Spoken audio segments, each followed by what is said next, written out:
ان کڑوے لفظوں کا عنوان ہے عورت کی غلطی۔ عورت کا پیار پانا اس قدر آسان ہے کہ باہر کا مرد دو میٹھے بول بول کر اپنا بنا لیتا ہے، مگر گھر کے اندر کا مرد وہ میٹھے بول نہیں بولتا، کیونکہ آپ کا دین دار معاشرہ اس کا تقاضا ہی نہیں کرتا۔ تقاضا کرتا ہے تو یہ کہ مرد کی آواز پر دوڑی چلی آئے، ورنہ اس سے دور دور بیٹھے، بڑوں کے سامنے شوہر کے قریب نہ ہو، والدین کے سامنے شوہر سے بات نہ کرے۔ آپ کا معاشرہ عورت کے ہاتھ پاؤں باندھ کر، منہ پر پٹی لگا کر مرد کے سامنے پھینک دیتا ہے کہ جاؤ، یہ تمہاری ملکیت ہے، اس سے جو چاہو کرو۔ اب اس پر کیا گیا کوئی بھی ظلم نہیں، بلکہ آپ کا حق ہے۔ عورت حساس دل کی مالک اور ایک کمزور تخلیق ہے۔ حیرت انگیز بات یہ ہے کہ ایک مضبوط مرد چاہتا ہے کہ ایک کمزور عورت برداشت کرے۔ اصول و قوانین کے مطابق دیکھا جائے تو برداشت کا مادہ تو مضبوط انسان میں ہوتا ہے۔ مضبوط مرد ہے تو برداشت کا سبق مرد کو کیوں نہیں دیا جاتا؟ یہ معاشرہ برداشت کرنے کا پابند فقط عورت کو ہی کیوں بناتا ہے؟ میں اکثر کہتا ہوں کہ ایک عورت فقط محبت کے حصار میں جینا چاہتی ہے۔ ایک دوست نے بحث کے دوران سوال کیا کہ تمہارے مطابق عورت کی کوئی غلطی نہیں ہوتی؟ میں نے جواباً کہا کہ عورت کی غلطی ہوتی ہے، بہت بڑی غلطی ہوتی ہے کہ وہ بہت جلد اعتبار کر لیتی ہے۔ دوست کہنے لگا کہ تمہارے مطابق قصور سارا مرد کا ہوتا ہے؟ میں نے جواباً کہا کہ بالکل، میں اپنی بات پر قائم ہوں، کیونکہ ایک بات یاد رکھنا کہ عورت جب پہلی مرتبہ کسی مرد سے بات یا محبت کرتی ہے تو اس کی سوچ صرف شادی کی ہی ہوتی ہے، کسی ناجائز تعلقات یا جسمانی تعلقات کی نہیں۔ دوست کہنے لگا کہ پھر عورت بھی تو جسمانی تعلق قائم کر لیتی ہے۔ میں نے جواباً کہا کہ بات سنو، اپنی زندگی کی مجھے کوئی ایک ایسی مثال دے دو کہ کسی ایک مرد نے کسی عورت کو پہلا میسج کیا ہو کہ مجھے تمہارا جسم یا تم سے جسمانی تعلق قائم کرنا ہے، اور وہ عورت اگلے ہی دن تمہارے بستر پر پہنچ گئی ہو۔ میرا دوست خاموش ہو گیا۔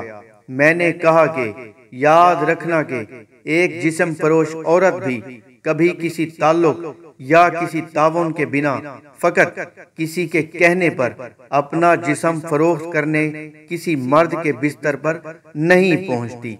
تم اور مجھ جیسے مرد مجبور کرتے ہیں عورت کو، پہلے دوستی کا ہاتھ بڑھاتے ہیں، پھر عزت کا ایک پہاڑ عطا کرتے ہیں، محبت اور عقیدت کی جھوٹی قسمیں کھاتے ہیں، پھر آواز سننے کی اور کال کی ضد کرتے ہیں، پھر تصاویر منگاتے ہیں، پھر حیا کا لباس اتارنے اور بے شرمی کا لباس پہننے کی خواہش کرتے ہیں، مگر وہ بار بار انکار کرتی ہے۔ وہ بار بار تم سے کہتی ہے کہ نہیں، شادی سے پہلے ایسا کرنا غلط ہے، تم پھر بھی مجبور کرتے ہو، بات کرنا چھوڑ دیتے ہو، ناراضگی کا اظہار کرتے ہو، اعتماد نہ کرنے کی شکایت کرتے ہو۔ وہ پھر پاگل ہو کر تمہارے چھوڑ جانے کے خوف میں مبتلا ہو کر تمہاری بات ماننے پر مجبور ہو جاتی ہے، پھر تم ملنے کی ضد کرتے ہو، وہ پھر مسلسل انکار کرتی ہے اور پھر مجبور ہو کر تمہاری بات مان لیتی ہے، کیونکہ تم یقین دلاتے ہو کہ ایسا ویسا کچھ نہیں کرو گے۔ میں نے کہا کہ کوئی ایک مثال مجھے ایسی دے دو کہ کسی نے میسج کیا ہو، عورت سے کہا ہو کہ کل ملنا چاہتا ہوں، تاکہ جسم کی پیاس اور ہوس بجھا سکوں، اور عورت اگلے ہی دن تم سے ملنے پہنچ گئی ہو، ایسا تجربہ نہیں ہوگا کسی کا عورت سے متعلق۔ دوست کہنے لگا کہ وہ عورت جو ایک سے زیادہ مردوں سے تعلق رکھتی ہے، اس کے بارے میں کیا خیال ہے؟ یہاں بھی قصوروار مرد ہے۔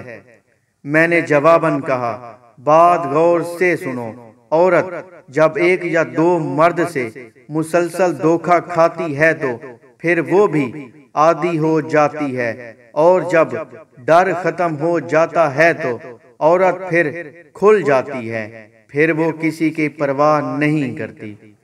دوست نے کہا کہ جب عورت گھر والوں کو دھوکہ دیتی ہے، جو باپ بھائی کی عزت کا خیال نہیں کرتی، میں نے جواباً کہا کہ ایک بات یاد رکھنا، جب عورت کو اپنے گھر سے، والدین، بہن بھائی سے وہ عزت، محبت اور مقام نہیں ملتا جس کی وہ حقدار ہے، تو پھر باہر والے کی تھوڑی سی عزت اور محبت بھی بہت زیادہ لگنے لگ جاتی ہے، اور عورت یہ غلط قدم اٹھا لیتی ہے۔ اگر عورت کو اپنے حصے کی محبت، عزت اور مقام ملے تو اس کے لیے کسی بھی غیر مرد کی کوئی محبت، کوئی بھی اہمیت نہیں ہوتی۔ دوست نے بالآخر غصے سے کہا کہ مطلب تمہاری نظر میں عورت کی کوئی غلطی نہیں ہوتی؟